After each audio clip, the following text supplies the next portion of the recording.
नमस्कार विद्यार्थी मित्रांनो, आज आपण बघणार आहोत इयत्ता दुसरीच्या मराठी बालभारती पाठ्यपुस्तकातील पान क्रमांक 11 वरील धडा 3 साबणाचे बुडबुडे. चला तर बघूया. आर्या आणि विवान दोघेही एकमेकांच्या शेजारी राहत होते.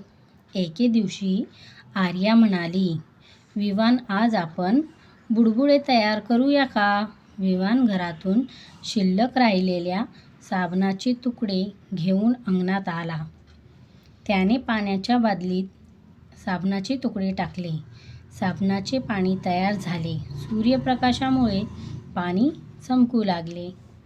विवानने हलकी फुंकर मारून बुडबुडे हवेत उडवले. हवेत रंगीबिरंगी बुडबुडे तरंगू लागले. आर्या आनंदाने उड्या मारत म्हणाली, अरे च्या, हे तर इंद्रधनुष्याच्या रंगाचे बुडबुडे आहेत. तिने एक बुडबुडा बोटाने हलकेच फोडला. हे पाहून दोघेही हसले. विवान म्हणाला, बघ, हा मोठा बुडबुडा मी तयार केला. आर्याने तो पकडायला हात पुढे केला, पण तो हवेत उडून गेला. ती म्हणाली, अरे वा, हा तर माझ्याशीच खेळतो आहे. दोघांनी मिळून 100हून जास्त बुडबुडे तयार केले. काही छोटे, काही मोठे, काही चमचमणारे. कधी बुडबुडा आर्याच्या नाकावर बसायचा, तर कधी विवानच्या केसांवर फुटायचा.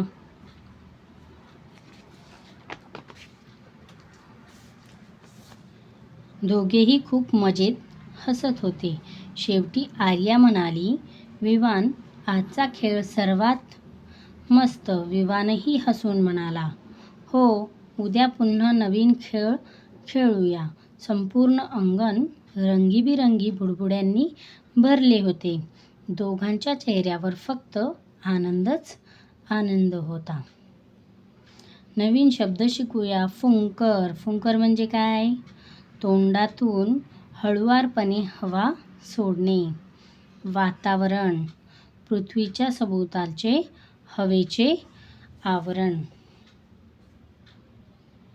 मला हे समजले, तरे लिही. चला प्रश्न उत्तरे पाहूया. सूर्यप्रकाशामुळे काय चमकू लागले? सूर्यप्रकाशामुळे पाणी चमकू लागले.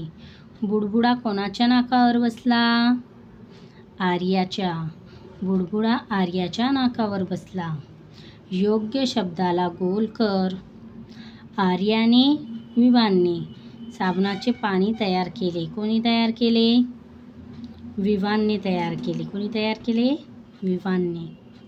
सूर्यप्रकाशामध्ये काच किंवा पाणी चमकत होते. काय चमकत होते?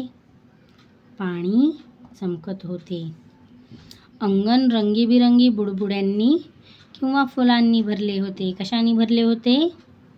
रंगीबिरंगी बुडबुड्यांनी भरले होते. असेच नवनवीन व्हिडिओ पाहण्यासाठी चॅनलला लाईक, सबस्क्राईब, शेअर करायला विसरू नका. धन्यवाद.